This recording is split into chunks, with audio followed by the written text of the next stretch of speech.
उड़ीसा के ढेन कनाल shelter home इस्मत रेजी का मामले में जिला इंतजामिया ने तहकीकात शुरू कर दी है। ढेन कनाल के सब कलेक्टर और अफसर बराए तहफ़्फ़ुज़ अतफ़ाल ने शेल्टर होम में रह रहे बच्चों और लड़कियों के बयान दर्ज कर लिए हैं। शेल्टर होम के मैनेजिंग डायरेक्टर और निगरान को गिरफ्तार कर लिया गया। रियासती वजीर बराए बहबूद ख़वातीन व अतफ़ाल परफुला सामिल ने इस शेल्टर होम के फौरी बंद करने का हुक्म जारी किया है। साथ ही यहाँ रह रहे 62 बच्चों और नाबालिग लड़कियों की बाज़ाबादकारी का भी हुक्म दिया है। ये मामला उस वक्त सामने आया जब कुछ लड़कियों ने निगरान और मकान मालिक पर जिनसी हरासानी का इल्जाम लगाया। लड़कियों के मुताबिक निगरान इन्हें पिछले 2 साल से जिनसी और जहनी तौर पर हिरासा करता था। लड़कियों का कहना है कि डर और शर्म की वजह से इन्होंने अब तक इस मामले की शिकायत नहीं की।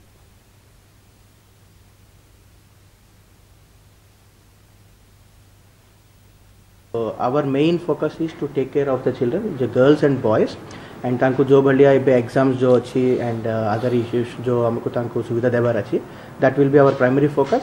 And जेते की इंक्वायरी किंबा केस के हिसाब रे जेते की स्टेटमेंट वगैरह नेबार अच्छी, I think police and other machinery is currently working. नाबालिग झील मानक पचारा कराइला से अभियोग करते जे उक्त शेल्टर हाउस जे परिचालन अधिकारी सीमांचल नायक आउ से विभिन्न समय असौजन्य व्यवहार करुले असदाचरण कर आसुले।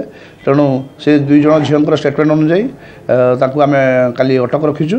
से संस्थार 22 ना 26 अच्छी विभिन्न जिले अच्छी एवं सेगुड़ी मत जिलापाल मान को कही दिगला अनुसंधान करूँ से सब क्लोज करने कही दिंतु और से पिला अन्य पाख जो रहा चाइल्ड केयर इंस्टीट्यूशन से छाड़ू। खबरों का सिलसिला जारी रहेगा लेकिन एक छोटे से वक्फे के बाद।